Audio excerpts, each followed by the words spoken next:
इस फिल्म की शुरुआत होती है चक को दिखाने से। वो हैरान रह गया ये देखकर कि जिस आलीशान बंगले को मैंने भारी रकम अदा करके खरीदा है उसमें तो बारिश का पानी टपक रहा है। तब उसने फौरन इस चीज की तस्वीर बनाकर प्रॉपर्टी एजेंट को सेंड कर दी और दिल ही दिल में उसे बुरा भला कहने लगा। इसके बाद वो अपनी वाइफ जिसका नाम मारिया था उसके स्टूडियो में गया ये चेक करने कि कहीं वहाँ भी पानी टपक तो नहीं रहा। उसकी वाइफ मारिया एक फैशन डिजाइनर और इस टाइम लाइव सेशन कर रही थी और अपने डिजाइनिंग का एक्सपीरियंस शेयर कर रही। खुशकिस्मती से उसका स्टूडियो पूरी तरह से सूखा हुआ था। तभी चक की नजर कमरे के कोने में खड़ी पुरानी मॉडलिंग डमी पर गई जिसे उसकी वाइफ इतना ज्यादा पसंद करती थी कि नए बंगले में भी अपने साथ ले आई। इसके बाद वो बंगले के बाहर गया ये चेक करने कि कहीं बाहर भी तो कोई मसला नहीं है। तभी उसका पड़ोसी चक के पास आया। वो इस बात से हैरान था कि आखिरकार ये बंगला भी कैसे गया। उनकी बातचीत के दौरान पड़ोसी ने ये राज खोला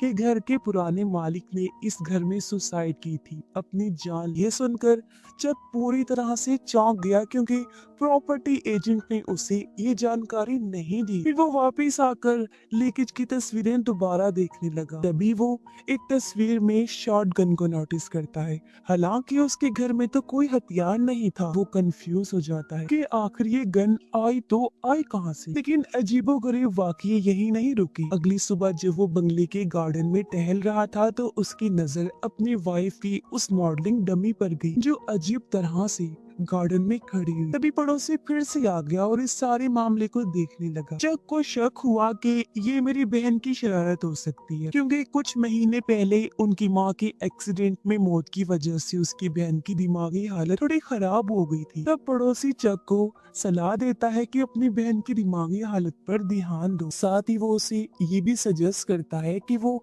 पास ही बनी लाइब्रेरी में जाकर इस एरिया की हिस्ट्री तारीख को पढ़ी। इसके साथ ही वो उसे एक लोकल ग्रुप की मीटिंग में आने की दावत भी देता है। दोपहर को चक लाइब्रेरी गया और किताबों को उलट पलट करने पर एक किताब ढूंढ लेता है जिसमें इस छोटे से गांव की गहरी हिस्ट्री लिखी हुई। वो जैसे ही निकलने लगा उसने देखा कि कुछ किताबें जमीन पर फैली हुई हैं। साथ ही उसने रोती हुई एक लड़की को भी देखा जो उसे वार्न करती है कि वो इस जगह के राजों में इतनी दिलचस्पी ना ले वरना इसके अंजाम बहुत खतरनाक हो सकते हैं। लेकिन चक उसे पागल समझकर उसकी बातों को नजरअंदाज कर देता है और किताबें लेकर लाइब्रेरी के काउंटर पर पहुंचता है। जब लाइब्रेरियन ने किताबें देखी तो उसकी आंखें खुली के खुली रह गई। उसने फौरन चक को वार्न किया कि वो इस खास जगह की खोज ना करे क्योंकि अब तक कोई भी वहाँ तक नहीं पहुँच पाया है। चक बताता है कि मैंने ऐसा कुछ नहीं सोचा, मैं तो बस हिस्ट्री को समझना चाहता हूँ। साथ ही वो रोती हुई लड़की और फर्श पर बिखरी हुई किताबों के बारे में भी बताता है। लाइब्रेरियन अचानक सीरियस हो गया। वो फौरन वहाँ से निकल जाता है।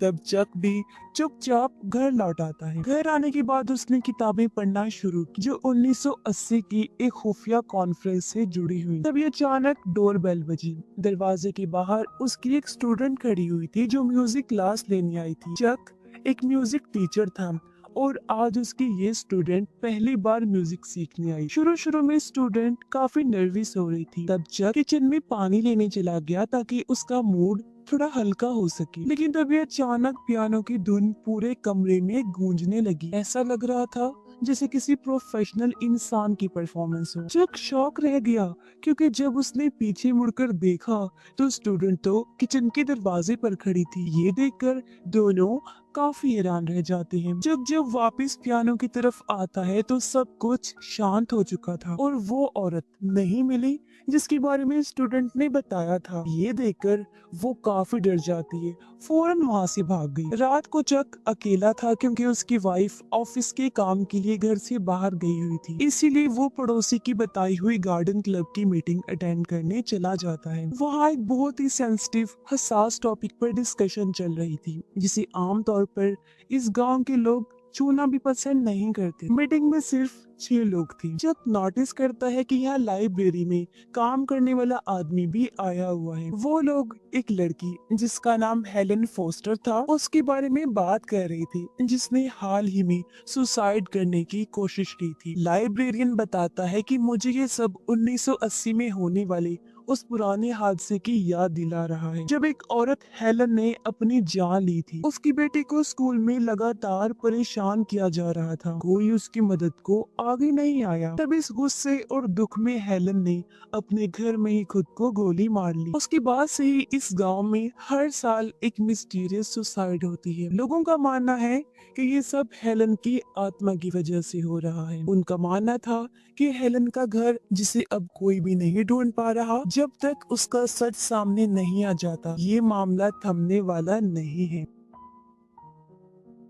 मीटिंग धीरे धीरे डरावनी होती जा रही थी, इसीलिए इसे खत्म करने का फैसला किया गया। लेकिन जैसे ही चक बाहर आया, उसे पास वाले पुराने चर्च से किसी औरत के हंसने की आवाज आती है। वो घबराते हुए घर आया और अपनी बहन इजाबेल के कमरे में जाता है। इजाबेल अभी भी माँ के गुजर जाने के गम से बाहर नहीं आई थी और अक्सर बुरे सपने देखती थी, जिसमें उसे बार बार अपनी माँ दिखाई देती। जब भी ऐसा होता, वो चक के पास आकर अपने डर के बारे में बताती ताकि मन हल्का हो सके। इसी शाम इजाबेल के स्कूल का दोस्त उनके घर आया इजाबेल से मिलने के लिए। वो बचपन से ही इसी गांव में रहता था और उसे यहाँ की कई डरावनी कहानियों की जानकारी। उसने इजाबेल को हेलन की सुसाइड की पूरी कहानी काफी डिटेल में सुनाई। रात को इजाबेल जब सो रही थी तो बाथरूम की लाइट अपने आप ही जल जाती है। वो उठकर लाइट बंद कर देती है, लेकिन थोड़ी देर बाद वो एक बार फिर जल गई। उसे लगा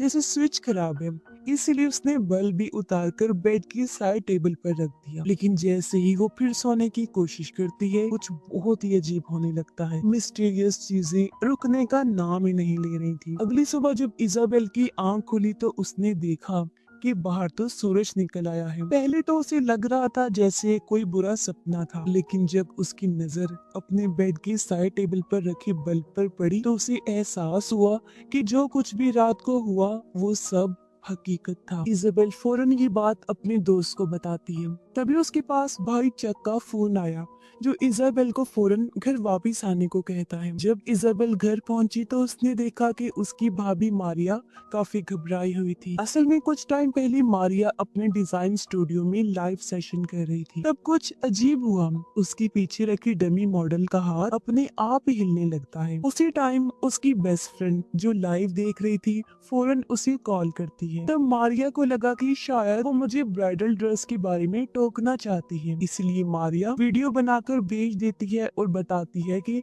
ड्रेस तो पहले से ही तैयार है। लेकिन जब वो दोबारा कैमरे के सामने बैठी तो हैरान रह गई, क्योंकि डमी मॉडल वहाँ से गायब हो गई थी। उससे पहले ये महसूस नहीं हुआ था कि वो हिल रही है। और तभी उसकी दोस्त ने मैसेज पर मैसेज भेजने शुरू कर दिए कि फौरन कमरे से बाहर निकलो। लेकिन मारिया ने इन बातों को हल्के में लिया और अपना लाइव सेशन जारी रखा। कुछ देर बाद जब वो डमी मॉडल की ड्रेस दिखाने गई, तब जाकर उसने देखा कि वो तो वहाँ पर थी ही नहीं। अचानक पास वाले कमरे से तेज आवाज आई। मारिया पहले सहमी, लेकिन फिर डरते डरते उस कमरे की तरफ बढ़ती है। तब जाकर उसे डमी मॉडल की सच्चाई का एहसास होता है। चक ने जब ये सब सुना तो वो टाइम गवाए बिना घर आता है और उन्होंने मिलकर डमी को आग लगाकर जला दिया। चक ने बताया कि इस बंगले का पिछला मालिक यहाँ पर सुसाइड कर चुका है, तो हो सकता है कि यहाँ कुछ बुरी ताकत मौजूद हो। फैसला किया गया कि वो इस बंगले को छोड़ देंगे। इजाबेल को कहा जाता है कि वो अपनी सारी चीजें समेट कर कॉलेज हॉस्टल में शिफ्ट हो जाए। तब उनकी मदद करने इजाबेल का दोस्त भी आ गया। इसी दौरान उसके दोस्त की नजर दीवार पर लटकी एक तस्वीर पर जाती है, जिसमें इजाबेल और उसकी मॉम साथ में थी। उसने इजाबेल को चौंका देने वाली बात बताई, कहा कि इसमें तुम्हारी माँ वैसी बिल्कुल नहीं लग रही जैसी तुमने बताई। तस्वीर में तुम्हारी माँ और मौजूदगी में बिल्कुल अलग लग रही। इजाबेल एकदम चौंक गई, फौरन बताती है कि मेरी माँ तो कुछ महीने पहले ही एक एक्सीडेंट में गुजर चुकी है। ये सुनकर उसका दोस्त भी हैरान रह गया, क्योंकि उसने कुछ टाइम पहले उसकी मॉम को घर में चलते फिरते देखा था। इस उलझन को दोनों सोच रहे थे कि नीचे किचन में बर्तन गिरने की आवाज आती है। घबराते हुए दोनों नीचे पहुंचे, लेकिन नीचे उतरते ही घर का माहौल जैसे पूरी तरह बदल चुका था। कमरे में ठंड कुछ ज्यादा ही हो गई थी, हवा भी अजीब किसी सिसकियों की तरह चल रही थी। उसका दोस्त ये सब बर्दाश्त नहीं कर पाया और किसी बहाने से बाहर चला जाता है। जैसे ही वो गया, इजाबेल को अपने पीछे से किसी के हल्का सा नाम पुकारने की आवाज आती है। डरते डरते उसने पीछे मुड़कर देखा, लेकिन कुछ नजर नहीं आया। तभी अचानक मारिया आ गई और उसे रोकने लगी, लेकिन इजाबेल कहती है कि मैं इस मिस्ट्री का पता लगा के ही रहूंगी। फिर दोनों घबराते हुए अपने अपने कमरों में भाग जाती हैं। थोड़ी देर बाद मारिया के कमरे से चीखने की आवाज आती है। इजाबेल भागकर उसकी तरफ गई। दरवाजा अपने आप धीरे धीरे खुल रहा था। मारिया बुरी तरह डर चुकी थी। वो रोते हुए इजाबेल के कमरे में आ जाती है। उसके चेहरे पर खौफ था और नाक से खून बह रहा होता है, लेकिन उसे खुद होश नहीं था कि ये सब उसके साथ क्या हो रहा है। जब माहौल कुछ शांत हुआ तो इजाबेल का दोस्त वापस लौट आता है। उसके हाथ में पुराना नक्शा था। उसने बताया कि 1923 के प्लानर्स की किताब और शहर के मौजूदा नक्शे को मिलाकर मैंने एक बहुत पुरानी जगह का सही पता खोज निकाला है। नाम है 825 फॉरेस्ट रोड, जो इस कहानी का नाम भी है। चक अब तय कर चुका था कि उस इंसान से वो खुद जाकर बात करेगा जिसने उसकी वाइफ के साथ धोखा किया। इजाबेल भी उसके साथ जाने की जिद करती है। तभी बाहर एक एजेंट आ जाती है जो एक एड शूट के लिए मदद मांगने आई, लेकिन चक को तो उस जरूरी काम से फौरन बाहर जाना था। मारिया, जिसकी हालत पहले से नॉर्मल थी, वो एजेंट की मदद के लिए रुक जाती है। इजाबेल को कुछ गड़बड़ लग रही थी, इसीलिए उसने अपने दोस्त को मारिया के साथ ही रुकने का कहा, जबकि चक और इजाबेल एक साथ उस पुराने एड्रेस की तरफ निकल पड़ते हैं, यानी 825 फॉरेस्ट रोड। रास्ते में चक ने कहा कि अगर ये वही घर निकला ना तो मैं इस घर को आग लगा दूंगा। जबकि उधर मारिया एड शूट में एजेंट की मदद कर रही थी, लेकिन अचानक से एजेंट कोई अजीब सी अनजान जुबान में बोलने लगी। दूसरी तरफ चक और इजाबेल अब घने जंगल से गुजरते हुए एक खंडर जैसे घर तक पहुंच गई थी। खिड़की तोड़कर वो अंदर आ गई और कोई नंबर जैसी निशानी को ढूंढने लगी। इजाबेल धीरे धीरे से ऊपर वाली मंजिल पर गई और देखती है कि ये हवेली अंदर से तो बिल्कुल चक के घर जैसी है। तभी किसी की परछाई उसके पीछे से गुजरती है। इसी टाइम मारिया, जो घर पर थी, अचानक 1980 के पुराने वाकये की बातें करने लगी। वो कहती है कि मेरी बेटी को स्कूल में बुरी तरह तंग किया गया था। उसने कई बार लोगों से मदद मांगी, लेकिन किसी ने हाथ नहीं बढ़ाया। असल में उस औरत की आत्मा जिसने सुसाइड किया था, यानी कि हेलन, वो पूरी तरह मारिया की बॉडी में समा चुकी थी। दूसरी तरफ चक को जमीन के नीचे एक लकड़ी का बॉक्स मिला। उसमें बहुत सारी लेटर्स थी जो स्कूल को लिखी गई थी। ये खत एक ही औरत के हाथ के लिखे हुए थे, लेकिन सब वापस लौट कर आ गई थी। उसके घर का पता भी खत पर लिखा हुआ था। जब को एहसास होता है कि पहले वाले घर का एड्रेस, यानी कि उस औरत के घर का, और इस घर का एड्रेस, यानी कि 825 फॉरेस्ट रोड, एक ही जगह है। यही वजह है कि आत्मा इस घर में आती, क्योंकि ये कभी उसका जो हुआ करता था। जब डरता हुआ ऊपर गया इजाबेल को लेने के लिए, क्योंकि उन्हें फौरन यहाँ से निकलना था, लेकिन इजाबेल एक जगह चुपचाप खड़ी हुई थी। उधर इजाबेल के दोस्त को भी यकीन हो गया था कि मारिया में कुछ अजीब हो रहा है। उसने जानबूझकर उससे उसकी बेटी का नाम पूछा।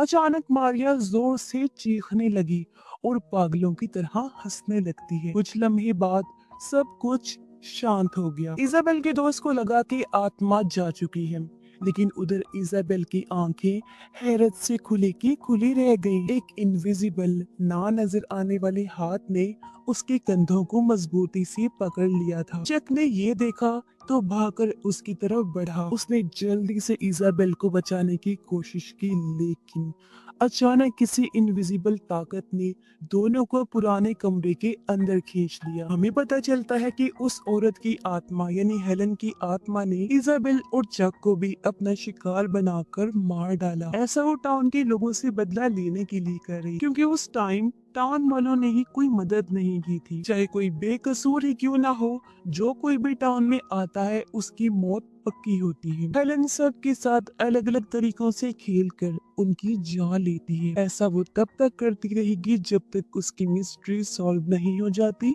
और उसकी आत्मा को सुकून नहीं मिल जाता। और इसी भयानक एंडिंग के साथ ही इस फिल्म की कहानी भी यहीं पर खत्म हो जाती है।